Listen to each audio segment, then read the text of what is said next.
Repo rate कौन तय करता है? आरबीआई गवर्नर मौद्रिक नीति समिति बैठक की अध्यक्षता करते हैं, जिसमें अगले कार्यकाल के लिए रेपो रेट तय होता है। आरबीआई से बैंकों का उधार लेना देना कैसे काम करता है? आरबीआई बैंकों को अल्पकालिक अवधि के लिए सरकारी प्रतिभूतियों के बदले पैसा उधार देता है। आरबीआई बैंकों को तब भी पैसा उधार देता है जब उनके पास धन कम होता है। यह आमतौर पर अल्पकालिक उदाहरण प्रक्रिया है, जिसमें आरबीआई वाणिज्यिक बैंकों से बॉन्ड खरीदता और तय दर पर वापस बेचने का समझौता करता है। रेपो व रिवर्स रेपो रेट का उपयोग मुद्रास्फीति व मुद्रा आपूर्ति नियंत्रित करने में होता है। चूंकि रेपो रेट समायोजित करने का मुख्य उद्देश्य मुद्रास्फीति को आदर्श सीमा में नियंत्रित करना है, इसलिए केंद्रीय बैंक का यह निर्णय परोक्ष रूप से महंगाई को भी प्रभावित करता है। जब आरबीआई रेपो रेट ऊंचा रखता है तो बैंकों के लिए फंड की लागत अधिक होने से वे केंद्रीय बैंक से कम पैसा उधार लेते हैं।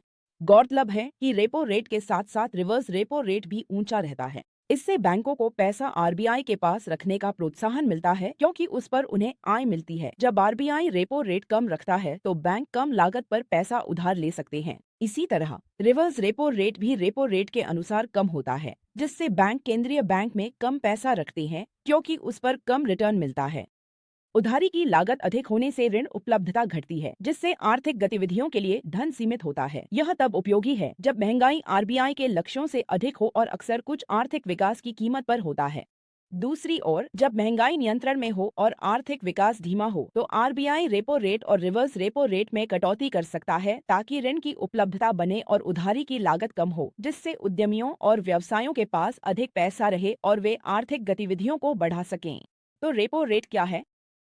रेपो रेट या रिपर्चेज रेट वह मुख्य मौद्रिक नीति ब्याज दर है जिस पर भारतीय रिजर्व बैंक बैंकों को अल्पकालिक धन उधार देता है।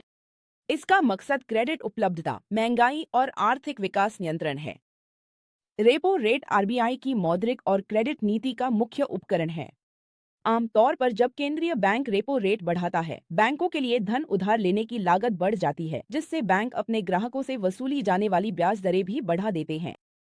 इसी तरह जब आरबीआई रेपो रेट घटाता है तो बैंक कम दरों पर धन उधार ले सकते हैं और आपके लोन पर ब्याज दरें भी कम कर सकते हैं। इसी वजह से होम लोन, कार लोन और अन्य उधार पर ब्याज दरें रेपो रेट में बदलाव के अनुसार ऊपर नीचे होती रहती हैं। इसी तरह बैंक सेविंग्स अकाउंट और फिक्स्ड डिपॉजिट पर मिलने वाला रिटर्न भी इसी बेंचमार्क पर समायोजित होता है। इसे उदाहरण से समझें। मान लीजिए आपका लोन 50 लाख रुपए है, जिस पर 8.5% ब्याज 15 साल के लिए है। रेपो रेट में उतार चढ़ाव आपकी ईएमआई और कुल ब्याज को प्रभावित करते हैं। अगर रेपो रेट 0.5% घटता है, मान ले इसका पूरा लाभ उधारकर्ता तक पहुंचता है, तो आपकी ईएमआई 1,400 रुपए कम होगी और 15 साल कुल ब्याज बोझ 2.6 लाख रुपए कम होगा। अगर रेपो रेट में उतनी ही मात्रा यानी 50 बेसिस पॉइंट्स की बढ़ोतरी होती है, तो ईएमआई और ब्याज बोझ क्रमशः लगभग 1,400 रुपए और 2.6 लाख रुपए बढ़ जाएगा।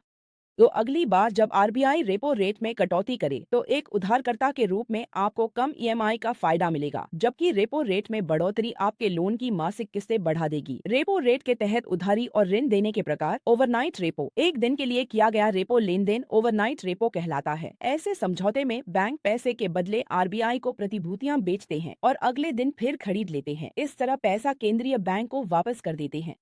टर्म रेपो में एक दिन से अधिक की अवधि होती है। टर्म रेपो या वेरिएबल रेट टर्म रेपो की सामान्य अवधि 7, 14 और 28 दिन होती है। आरबीआई आमतौर पर टर्म रेपो नीलामी की घोषणा तब करता है जब बैंकों को एक दिन से अधिक की अवधि के लिए धन चाहिए। Reverse repo rate repo rate के विपरीत होता है। आरबीआई इस दर पर बैंकों से अल्पकालिक पैसा उधार लेता है। दूसरे शब्दों में, बैंक अपनी अतिरिक्त धनराशि इस दर पर केंद्रीय बैंक के पास एक दिन के लिए रखते हैं। बैंक आरबीआई से खरीदी गई सरकारी प्रतिभूतियों पर अवधि के लिए ब्याज दर कमाते हैं।